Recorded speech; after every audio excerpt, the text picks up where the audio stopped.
Alright, so in today's video, I played and platinumed an absolute gem, a banger, a piece of valued and culturally significant media, Jesus Simulator. Now, you might be asking yourself, like this fellow Twitter user did on my post about this game yesterday, and it is indeed about Jesus. How is the title not a giveaway? I don't know. But yes, this game is real. Should it be real? Probably not. And unlike Steam's legendary Jesus Christ Simulator video game, this one doesn't quite have the same production value. Instead, it's more of a slop game, I guess, but it does still have a full trophy list and a platinum. And it is actually a video game. It's not like one of those shovelware games or anything like that. It contains 23 total trophies, taking between 1 and 2 hours to finish completely, with I think maybe a missable trophy or two if you get unlucky, but pretty much everything is straightforward. There also isn't any stages to this game because, I mean, it lasts an hour, let's be real. It's not hard to finish. But enough yapping, let us dive into it. And if you guys do enjoy the Jesus Simulator video, please let me know down below by dropping a like and subscribing. If you don't, you might go to hell. That's not up to me. So starting off Jesus Simulator, the first thing you see is a legendary title screen showcasing the scenery of the good days, and then this homeless guy. His name is Jesus. But all you can press is new game, and it tells you the game follows the story of the Bible, and that whoever made this game tried to keep it historically accurate. Alright, bro. But no, seriously, this game follows the birth of Jesus to his death, all in about 1 hour of gameplay. Talk about an exciting life story, am I right? But the game also does do these really boring text screens reading scripture, I think straight from the Bible. Don't quote me on that, I haven't read the Bible since before my balls dropped. But then you do get to play, and the first person we play as is the Holy Mary herself, and our objective was to fill a jug of water, which can be done in a little pond nearby. Shout out to Woman Simulator. This is not the game I paid all of my hard-earned cash for. Oh yeah, these are the controls for the game, by the way. We got nothing for any of the usual buttons, and then L2 is run. I'm strongly thinking that the creature that made this game may have actually never played a video game before in their life. Anyways, once I gathered my water jug like the loyal housewife I am, unlike that one bachelorette girl, we are then tasked with cooking dinner, but our sexy hot boyfriend Joseph returns home from a long day of work. Smells like bread. Did you bake again today? Yes, with cumin. I thought it might help you feel better after your work. It's just bread. Thank you. You always think of what's needed. It's just bread. It's literally just carbohydrates. But made with care.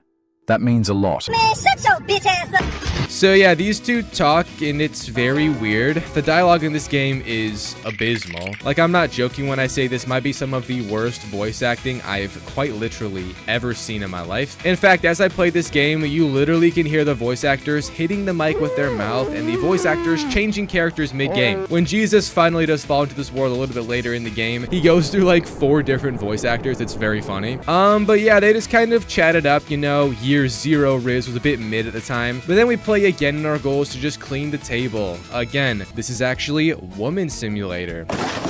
But after that, we had to go find Joseph again because he's run off once more. However, once stepping outside, an angel just appears, and it's blinding, to be honest. If I was Mary, I most likely would have thought I was having a heat stroke. But this light basically just says the story you've all probably heard before, that Mary has officially been knocked up by God. Talk about non-consensual intercourse. But after this angel told us we will have a baby now, we then got 2 trophies for that, so thanks, angel. The game then gives us another lore moment, which happens a lot, and you can't skip these at all. Truly, we are just in Sunday school today. But then you do take the reins again, and we play as Mary once more, and we have to we have to make a chair. So for the next few minutes, you have to do a quick time event minigame to cut some wood up into a chair and make a chair. And at this point, I also now realize that my wallet taking a hit for this game is actually worth it. We got Jesus Simulator, Womanhood Simulator, and now Construction Simulator all in one. Call it the Holy Trinity, if you will. And after finally making that chair, we also did get a trophy for it called Master Carpenter, which is just hilarious. Yeah, remember Mary, the Holy Mother? She was actually a dope as hell carpenter. What are we doing? But then you do play as Joseph, and you just go to sleep. He then gets a visit from the angel's blinding light himself, and it tells him, hey, bro, your girl got knocked up, but don't worry, it was by God,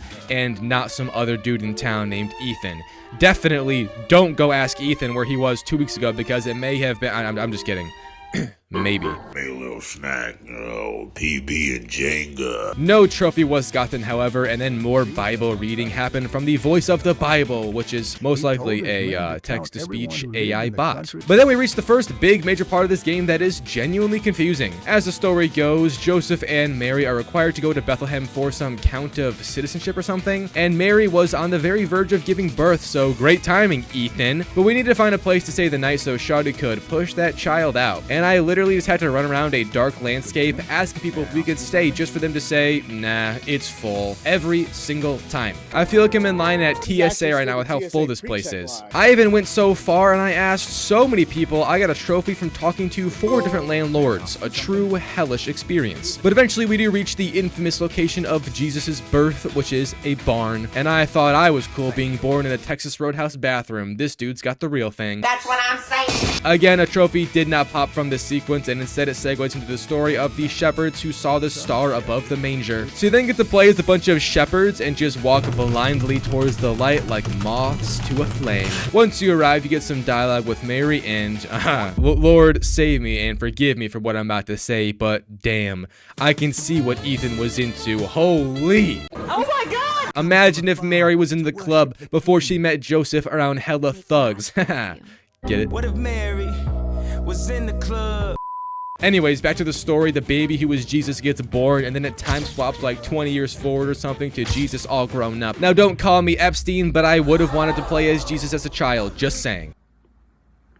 Huh? Anyways, we basically just had to find John the Baptist, and we go ask Mary where he was at. Also, we got to see Mary's face, and if I was God, I would have knocked up somebody a little bit more.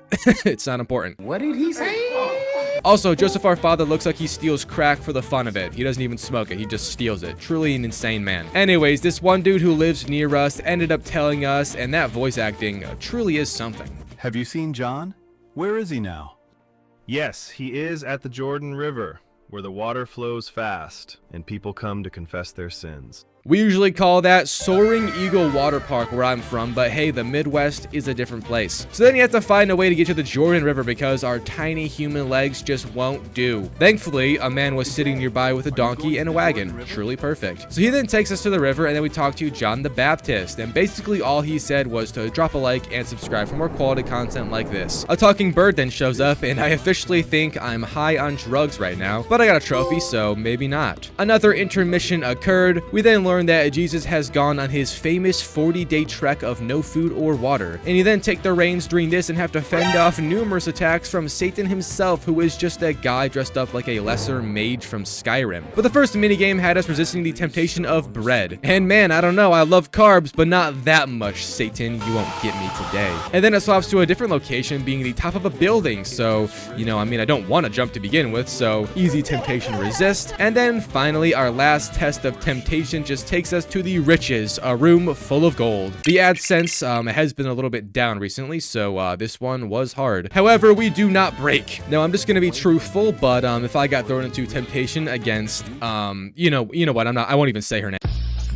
But after I resisted every temptation, we got a trophy from that, and God bless, literally. You then swap to a much different pacing, and we are at a wedding now. But this poor wedding has no wine, so we do the famous card trick of turning well water into wine. A true alcoholic Jesus was. He did this apparently all the time. At least give the poor people some Pedialyte. They gotta be dehydrated in times like this. I mean, we're living in a desert. But after I did this little minigame of him quite literally casting a spell on the water to make it to wine, I got another trophy from doing just that. And if this was literally how Jesus turned water into wine, it's no surprise they crucified this man. Bro was literally casting spells like, dude, at least go behind the bushes or just whisper. You already know that I'm drinking a glass of orange juice. Another time swap then happens, and we end up carrying a paralyzed person on a wagon all the way back to Jesus' house. But the house is overrun by a massive crowd of 3 people. Remember though, back then they didn't have that many people as we do now, so this actually was like 4% of the world's population. It was very scary. And in turn, we devised the plan to break into our own home. And now that I'm saying that, I'm starting to realize that this doesn't really make sense, and maybe we aren't playing as Jesus, and instead some NPCs that are just trying to get healed. That makes more sense. So we break into at Jesus' house through the roof. Very evil indeed. I feel like this is the last thing you should do to get his attention, but okay then. And as I'm also editing this video, I am seeing that, no, we actually are playing as Jesus because he has text dialogue coming out of him. So on third thought, we are breaking into our own home. None of this makes any sense. I don't believe you, game developer, whoever you may be. So yeah, we do finally break into the home, and we heal the paralyzed man who was actually just really tired, and a trophy pop from exactly that. There was then a very long segment which had us heal numerous people in a circle jerk that was going on atop a mountain. And if you're lucky, you can actually find some of these happening today in the various mountains of Arizona. Check it out if you're in the nearby area. But for whatever reason, in the middle of Jesus preaching to these newly healed individuals, the game just throws us these puzzles. I have quite literally no clue why they did this when I saw it happen. I was so confused, like what? And the worst part about these is that they're actually a bit challenging. You gotta turn on the afterburners if you know what I'm talking about to finish them. At least I did. But after I did crawl through every single one, Jesus then gives us a 3-minute monologue, which you can't move, skip, and you just gotta merely listen and soak in the love of Jesus Christ before the trophy pops from whatever we just did to these people. After that, however, the story then shifts to a bit more of a serious part of Jesus' life and death, I guess, because it's about that time. Everybody's got a clock, and Jesus' clock is ticking to its final hand right now because the Emperor finally caught wind of us, and we're basically being hunted. You also get forced to do numerous new minigames, and they are also kind of hard. But for now, you pretty much just do a few minigames, and then the Roman guards let us go for the time being with another trophy pop. The game then teleports us to another classic story in the Bible regarding the ship of disciples and walking on water, yada da da da. But for whatever reason, this area of the game is just louder than the sound of the universe's creation. Here's some raw audio from it, by the way, which I had to endure, so you do also. However, when we do take the reins in this area, you just do a fast little minigame to clear safely away from the storm, and the trophy pops after. There is then a very weird teleport scene again where we end up following some random guy, and at this point the textures begin to fall apart along with the story itself, and I'm going to give y'all an epilepsy warning. If you have it, I would advise going to watch a different video of mine because it's going to be a lot of this for the remainder of the game.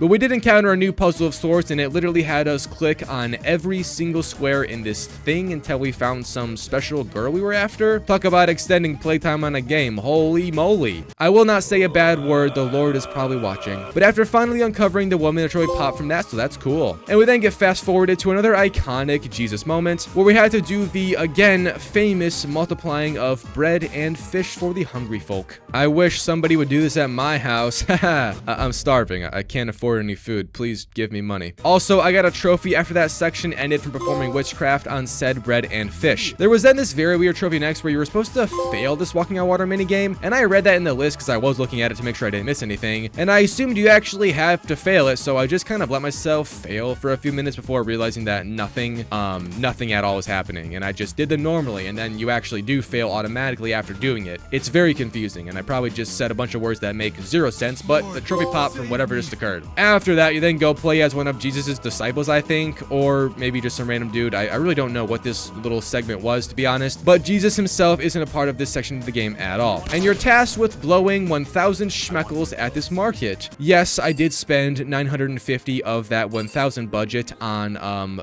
girls, woman, the vagina. Don't hate the player, hate the game is all I'm gonna say. Anyways, then walk home to tell our family what we did, and our dad was low-key pretty happy. Shout out to the bro. But our older brother was angry, especially since we spent it all on the woman.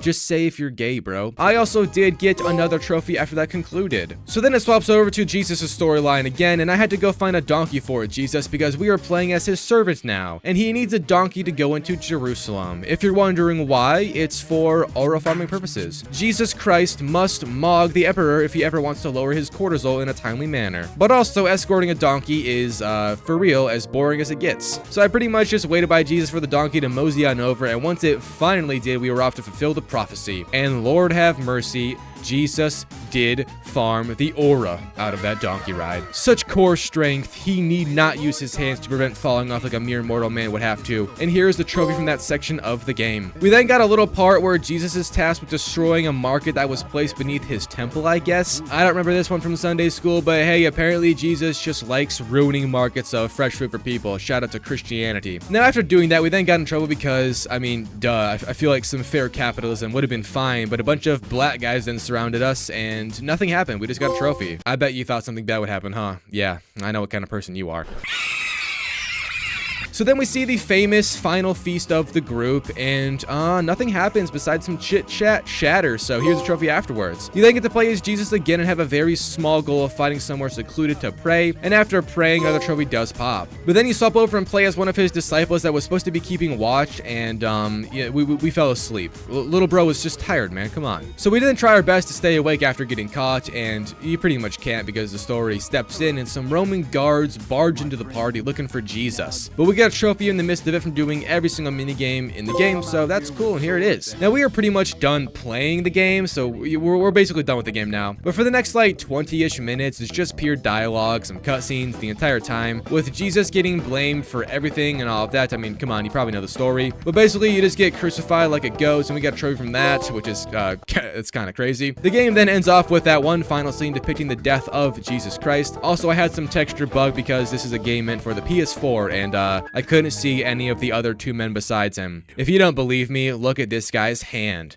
Rest in peace to the rest of him. But then the game ends off with an image and text-to-speech saying the story of his rising from death and all of that. Shout out to the story of Easter, it's almost here. But then the trophy from beating the game pops and the platinum trophy on Jesus Simulator. Not gonna lie, this game was very, very bad. Also, hopefully I didn't make any jokes that are offensive to anybody that may be religious that watches. God bless, it's all jokes and it's all love. But seriously, this game is very funny. I love making videos on games like this, but that's all. Thanks for watching. Drop a like, sub, and I'll see you boys in the next one. Peace out.